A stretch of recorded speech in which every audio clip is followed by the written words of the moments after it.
বিয়ের পর আমাদের এটা প্রথম বড় সফর। এই ট্রিপটার অনুভূতিটা হয়তো ভাষায় প্রকাশ করা খুব কঠিন, কারণ আজ শুধু আমরা দুজন নই, আমাদের সঙ্গে আছে মহাদেবের অশেষ আশীর্বাদ। মনে হচ্ছে জীবনের নতুন এক গল্পের প্রথম পাতা আজ খুলতে চলেছে।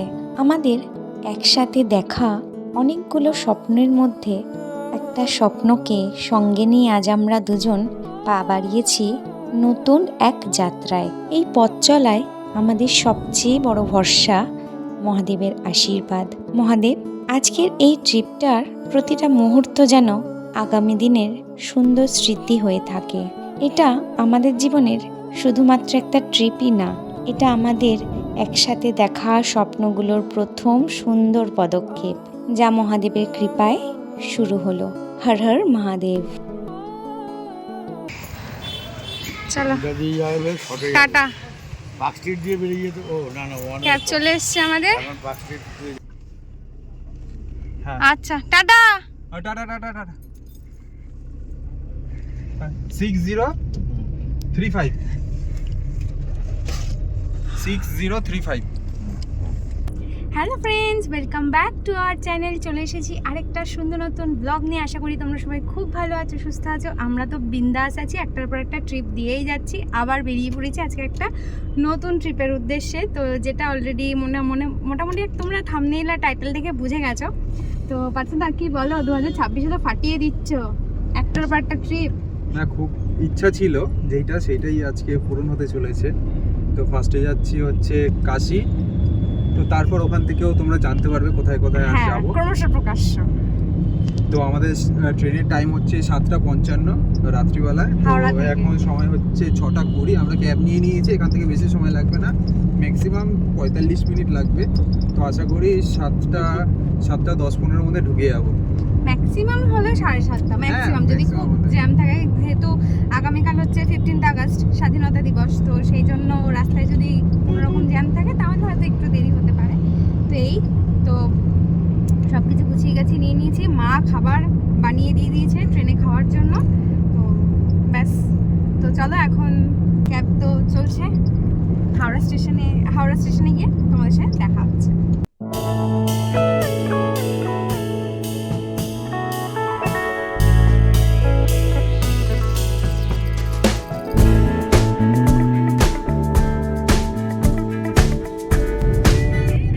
সারা রাত ব্যাগ ট্যাগ গুছিয়ে গতকাল রাত্রে ঘুমিয়েছে হচ্ছে রাত 4:30টার সময়।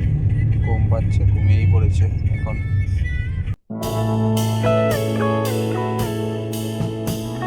কালকে এই 15ই আগস্টের জন্য রেড রোড পুরো একদম দুদিক দিয়ে একদম প্রস্তুতি নিয়ে নিয়েছে।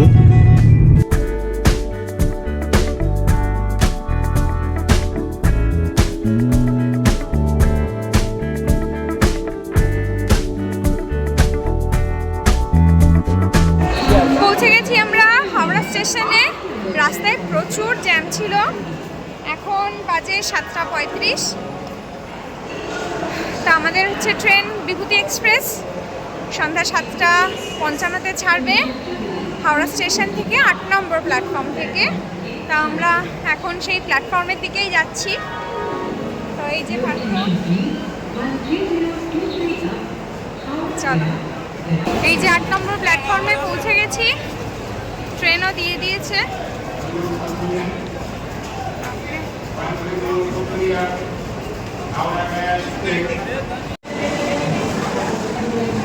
আমরা আমাদের সিটে বসে পড়েছি। তো যেই জায়গাটা আর কি সিট, আমাদের একটা লোয়ার আর একটা মিডল। তো এই লোয়ারের সাথে হচ্ছে ইমার্জেন্সি এক্সিট। এই জায়গাটা একদম ফাঁকা, তার জন্য একটু অসুবিধা হচ্ছে। ঠিক আছে, একটা রাতের ব্যাপার, ম্যানেজ হয়ে যাবে। এই যে শোয়ার সময় তো বন্ধই করে দেবো। তো এখন বাজে 7:50, আর 5-7 মিনিট পরেই ছেড়ে দেবে ট্রেন। ভালো লাগছে খুব। তার আগে বাড়িতে ফোনগুলো করে নিই, ঠিক আছে? দেখো, যেহেতু এটা শ্রাবণ মাস চলছে, আর এই ট্রেনটা হচ্ছে হাওড়া গয়া এক্সপ্রেস। জাস্ট জেনারেলের ভিড়টা দেখো, প্রচুর ভিড়, এইটাতেও তাই। এই যে আমাদের ট্রেন এই ছাড়লো, 7:55-তে ছাড়ার কথা ছিল। ওদিকে দেখো মারামারিটা, দেখো কি লেভেলের মারামারি হচ্ছে। যাই হোক, 7:55-তে ছাড়ার কথা ছিল, 8টার সময় ছাড়লো, 5 মিনিট লেটে। আর ওদিকে হাওড়ার গয়া এক্সপ্রেসের অবস্থাটা দেখো, কি অবস্থা। যাই হোক, আমরা বাবার নাম করে রওনা দিয়ে দিলাম। হর হর মহাদেব। এখন ডিনারটা করে নিচ্ছি ট্রেনে বসে, মায়ের হাতের খাবার। যেহেতু এটা শ্রাবণ মাস, তা আমাদের কমপ্লিটলি ভেজ, ওটা একটা মাস, তো সেই জন্য হচ্ছে দেখো কি পাঠিয়েছে মা। সয়াবিন দিয়ে, পটল দিয়ে, আলু দিয়ে তরকারি, আর এখানে রয়েছে রুটি।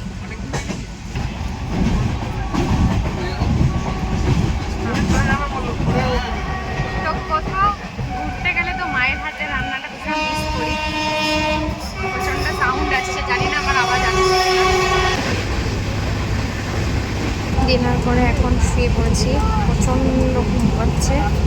ঠিক আছে, তো চলো কালকে সকাল সকাল স্বাধীনতা দিবসে একটা নতুন সুন্দর সকালে আমাদের সাথে আবার দেখা হবে। তো আজকের মতন চলো টাটা, গুড নাইট, আর দেখা হবে আরেকটা নতুন সকাল।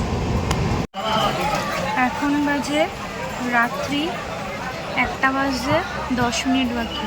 জয়সিটি স্টেশনের অবস্থা দেখো, একবার সব উঠছে, দেখো কি অবস্থা। এতে এখানে সব তো নিচে বসে পড়েছে অলরেডি।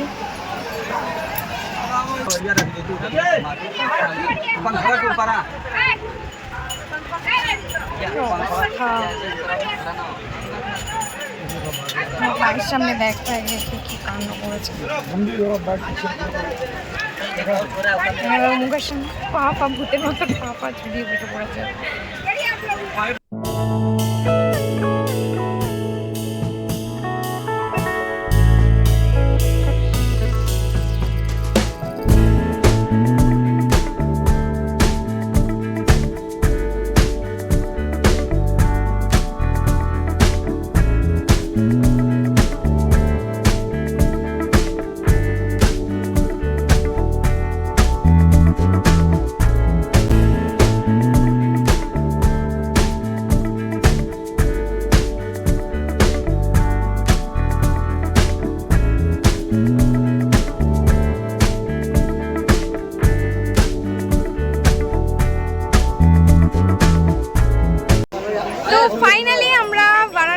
পৌঁছে গেছি। তো আজকে হচ্ছে ইন্ডিপেন্ডেন্স ডে প্লাস এটা হচ্ছে শ্রাবণ মাস। এরকম একটা সুন্দর একটা দিনে ভারতবর্ষের একটা পবিত্র এবং আধ্যাত্মিক এই স্থানটাতে থাকতে পেরে আজকের দিনটা আমাদের ভীষণ ভালো লাগছে, ভীষণ মজা হবে। তো সঙ্গে থাকো। তো এখন আমরা স্টেশনে পৌঁছে গেছি। তো চলো এরপরে নেক্সট কী করছি, কিভাবে যাচ্ছি, আগে হোটেলে যাব, তো সবটাই তোমাদের সাথে শেয়ার করবো, তোমরা সঙ্গে থেকো।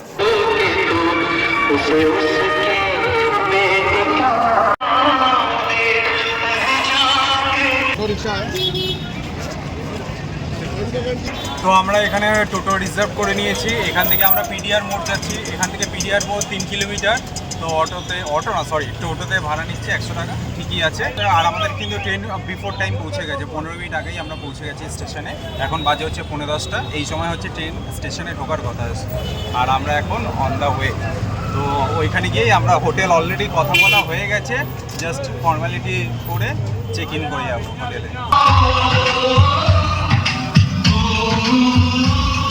তো হোটেলে চলে এসেছি অনেকক্ষণই, তো তোমাদের সাথে শেয়ার করা হয়নি। তো চলো চট করে হোটেলের রুম ট্যুরটা তোমাদের সাথে একটু শেয়ার করে নিই।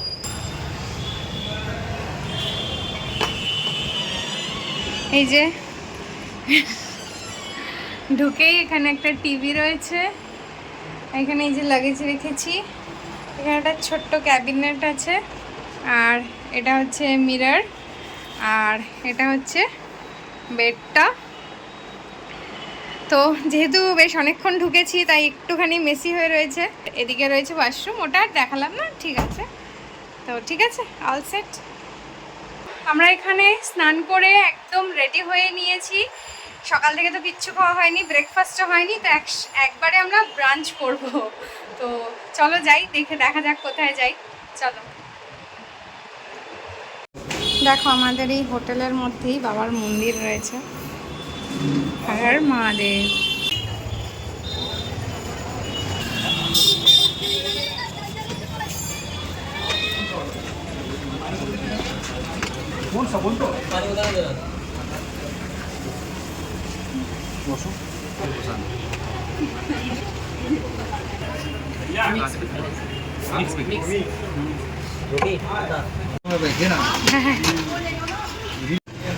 লাঞ্চ কমপ্লিট করে এখন আমরা যাচ্ছি শাড়ি দেখতে।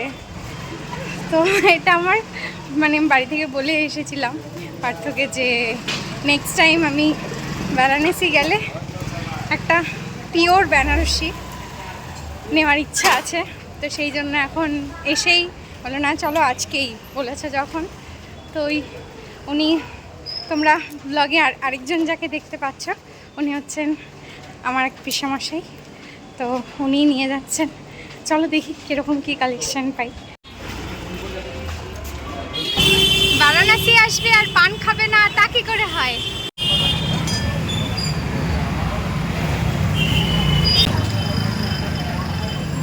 খাইতে পান बनारस वाला,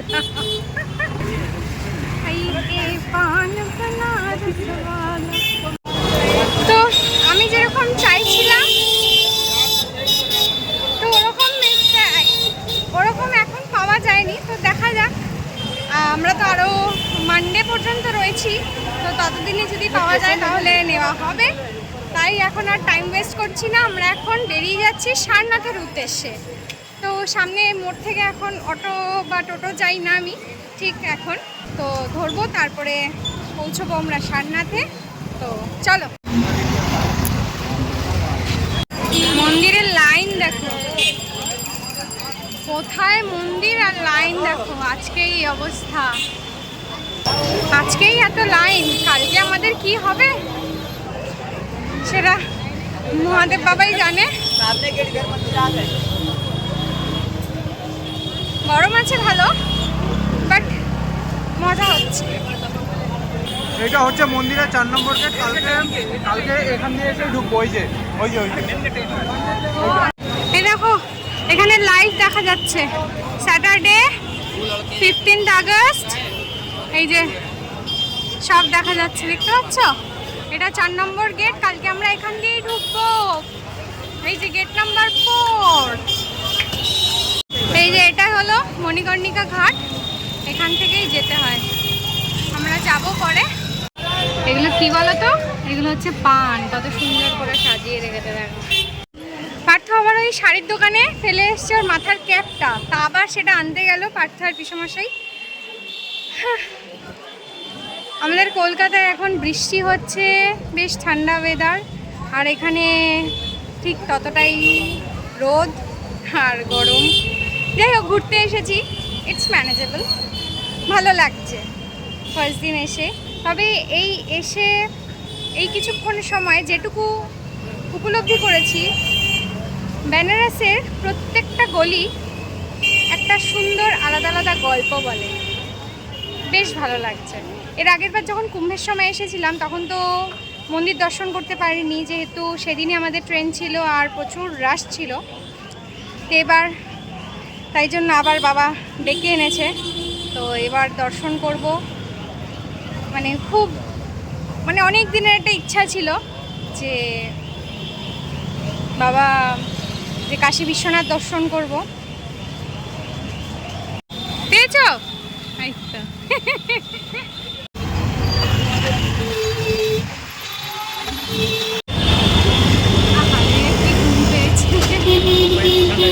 টোটো করে আমরা এলাম হচ্ছে অটো স্ট্যান্ডে, বারাণসী স্টেশনে, যেখানে আমরা এসেছি, মানে যেখানে আর কি ট্রেন থেকে নেমেছি যে স্টেশনে। তো সেখান থেকে অটো ধরে এখন আমরা যাচ্ছি সারনাথ।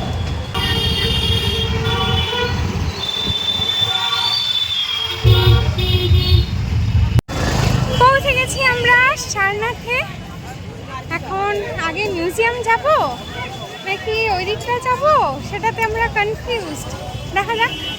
রোদ, প্রচণ্ড রোদ, ছাতাটা আনিনি জানো তো, ছাতা ব্যাগে রয়ে গেছে, বুঝতে পারিনি।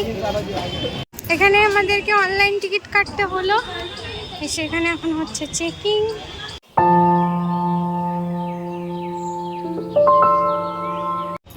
আমরা এখন সারনাথের মিউজিয়ামে এন্ট্রি করছি।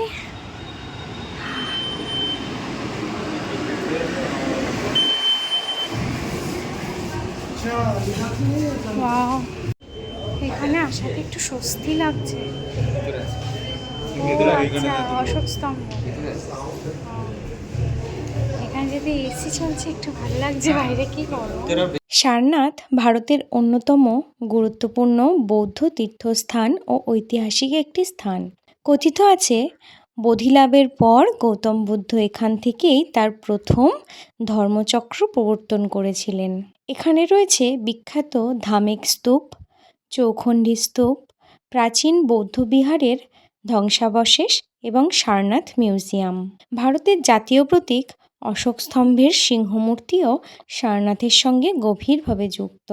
এটি ভারতের ইতিহাস ও আধ্যাত্মিকতার এক গুরুত্বপূর্ণ অধ্যায়।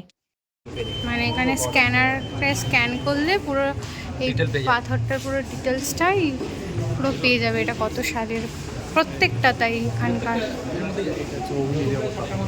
এটা হ্যাঁ, এটা গড অফ ফায়ার, অগ্নি দেবতা, এটা প্রত্যেকটাতে তাই। আর এক ঢালাও পাথরের মধ্যে, কোনো জয়েন্ট নেই। সুন্দর, এক্সিলেন্ট। এটা এই ছোট্টর মধ্যে কি সুন্দর করেছে। এটা বিষ্ণু ঠাকুর, গৌতম বুদ্ধা। আদর করছে। দেখো, এগুলো হচ্ছে সব গোল্ড কালেকশন। ওয়াও, তখনকার সময়।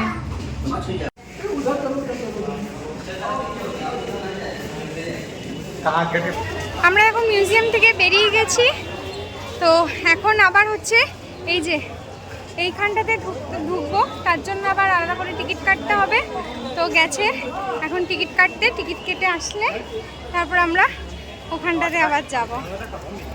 শীতকালতে আসলে না বেশ ভালো মতন ঘোরা যায়। এখনও ঘুরছি, ভালোই ঘুরছি, কিন্তু ওই আর কি ট্যান পড়ে যাচ্ছে।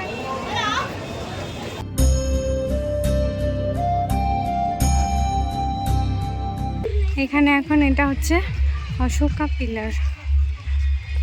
এই যে এখানে ডিটেলসটা দেওয়া রয়েছে। এই পাথরের মধ্যেও সব খোদাই করে লেখা রয়েছে।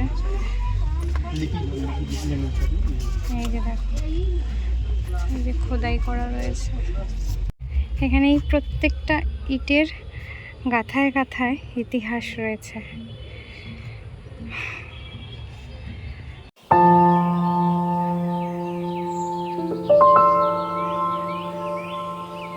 এ দেখো কত হরিণ। ও পায়ে চোট লেগেছে মনে হয়। সরি বাবা। আরে এটা ফিমেল, আর ওইদিকে ওর পেছন পেছন দেখো মেলটা ঘুরঘুর করছে। ওই দেখো, এবার আমরা এসেছি এই সারনাথেরই একদম পাশে একটা জৈন টেম্পল আছে, তো সেইটা দেখতে। জানো, গরমে এত কষ্ট হচ্ছিল লাস্টে সারনাথ থেকে বেরোনোর সময়। ওখানে ট্যাপে একদম ঠান্ডা জল ছিল, ওটা দিয়ে চোখ মুখটা একটু ধুয়েছি সবাই, আমরা তিনজনে। তারপরে একটু ফিলিং বেটার। প্রচণ্ড গরম লাগছিল। এই জায়গাটা এতটা নেচার রিলেটেড, যেটার জন্য আরও বেশি কানেক্ট ফিল করছি, খুব ভালো লাগছে।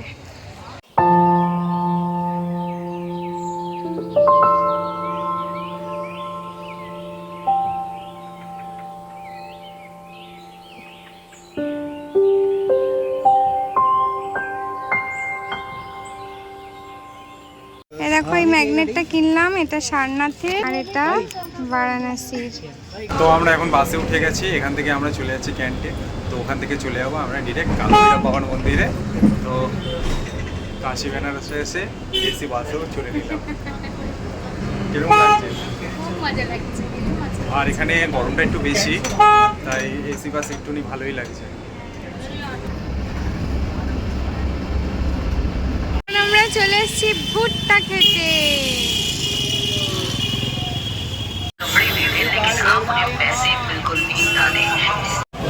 এখন আমরা চলে এসেছি কালভৈরব বাবার মন্দিরে পুজো দিতে। চলো চলো। কালভৈরব বাবার জন্য সব কিছু সরঞ্জাম নিয়ে নিয়েছি পুজোর জন্য। বারাণসীর অন্যতম প্রাচীন ও পবিত্র তীর্থস্থান হল কালভৈরব মন্দির। ভগবান শিবের উগ্ররূপ কালভৈরবকে এখানে বারাণসীর রক্ষাকর্তা হিসেবে পুজো করা হয়। ভক্তদের বিশ্বাস, কালভৈরবের আশীর্বাদ ছাড়া বারাণসী দর্শন সম্পূর্ণ হয় না। মন্দিরের আধ্যাত্মিক পরিবেশ ও ভক্তির আবহ মনকে এক অন্যরকম শান্তি এনে দেয়।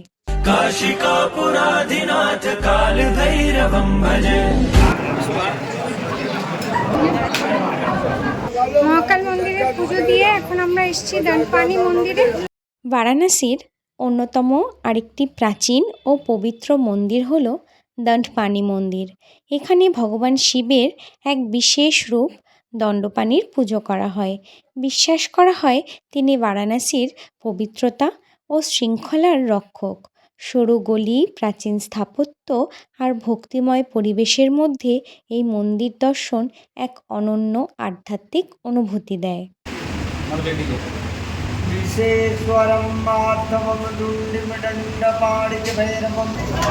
এখন আমরা চলে এসেছি মৃত্যুঞ্জয় টেম্পলে, তো ভেতরে যাব। চলো। বারাণসীর মৃত্যুঞ্জয় মহাদেব মন্দিরে শিবের মৃত্যুঞ্জয় রূপের পুজো করা হয়। ভক্তদের বিশ্বাস, মহাদেবের আশীর্বাদে রোগ, শোক ও অশুভ শক্তি দূর হয় এবং জীবনে শান্তি ও মঙ্গল ফিরে আসে। মন্দিরের আধ্যাত্মিক পরিবেশে দাঁড়ালে মন ভরে ওঠে ভক্তি ও এক অপূর্ব প্রশান্তিতে। কি ফ্রেশ জল দিচ্ছে।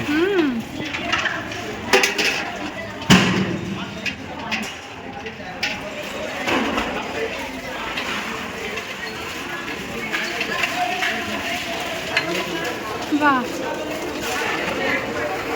কি ভালো না জলটা খেতে। খুব মিষ্টি। হ্যাঁ, এই যে জলটা আমরা খেলাম, এই জলটার একটা বিশেষত্ব রয়েছে। সেটা হচ্ছে প্রতিদিন যদি খালি পেটে বা প্রতিদিন যদি এই জলটা এসে খাওয়া হয়, এখন তো অনেকটা ফাঁকা, সকালবেলা একদম লাইন নাকি পড়ে যায়, তো তাহলে নাকি কারোর কোনো রকম কোনো পেটের প্রবলেম কোনো দিন হবে না। আর ভীষণ মিষ্টি জলটা খেতে। দেখো, বারাণসী এসে আমার খুব ইচ্ছে ছিল, এর আগের বারও হয়নি,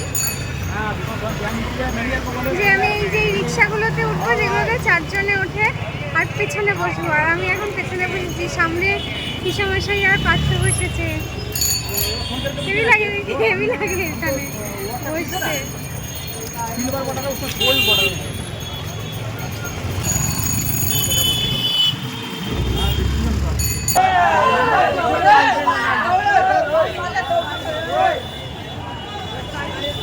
এই হচ্ছে আমাদের আজকের রাতের ডিনার।